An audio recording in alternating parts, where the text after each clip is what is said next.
Bonjour et bienvenue dans votre chaîne Mbartalmi TV.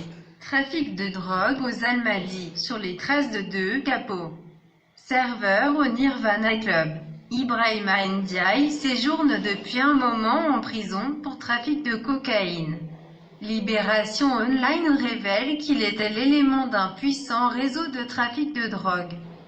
Tenu par deux Anglais et très actifs dans les milieux huppés des Almadies. Entendu récemment dans le fond, il s'est livré à quelques confessions. L'affaire Ibatiam pose encore le problème de la circulation de la drogue dure dans les milieux huppés des Almadies. Plus que des rumeurs, il s'agit d'une triste réalité. Dans l'affaire Ibatiam, un serveur dans une boîte de nuit des Almadies, Djibril Ndiogoul Basseldi, Nek, est suspecté d'avoir amené la cocaïne sur commande d'Amamar, lors de la soirée qui a tourné au drame.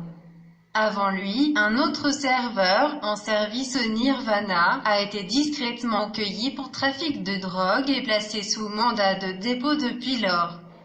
Tout a commencé lorsque l'Okurti a reçu une information faisant état d'un trafic intense de drogue dure au niveau de certaines boîtes et restaurants huppés des Almadies.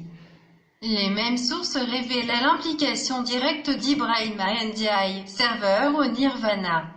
À la suite de plusieurs mois d'investigation, les enquêteurs découvrent qu'Ibrahima Ndiaye n'était que la face visible de l'iceberg. Il avait deux patrons, des ressortissants anglais, connus au restaurant Go des Almadies. Ces derniers voulaient, au-delà même de l'établissement local d'un business de drogue dure, exporter le produit vers leur pays en cachant la marchandise dans des containers de fruits. Une société écran a été même montée à cet effet. Un sac noir contenant de la drogue dure, une première souricière étendue par une équipe civile à Ibrahima Ndiaye et aux deux Anglais à l'hôtel, Le Virage, dans le même secteur. Mais, n'ayant pas le flagrant délit, les enquêteurs continuent leur filature.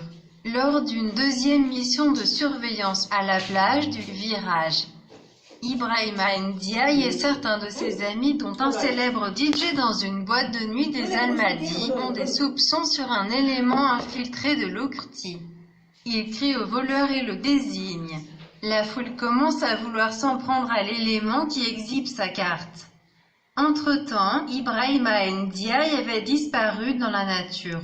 Il sera accueilli quelques jours plus tard, au rond-point Cambérène, alors qu'il transportait un sac noir contenant de la drogue dure.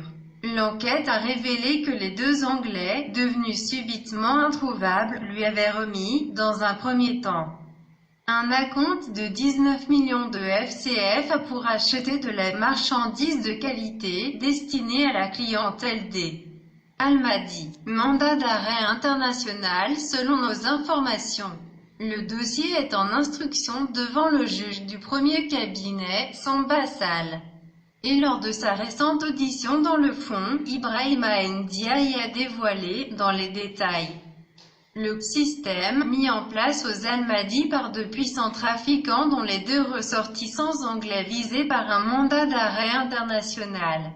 Des rebondissements, et pas des moindres, sont attendus. N'oubliez pas de vous abonner et d'activer la cloche de notification pour ne rater aucune autre vidéo.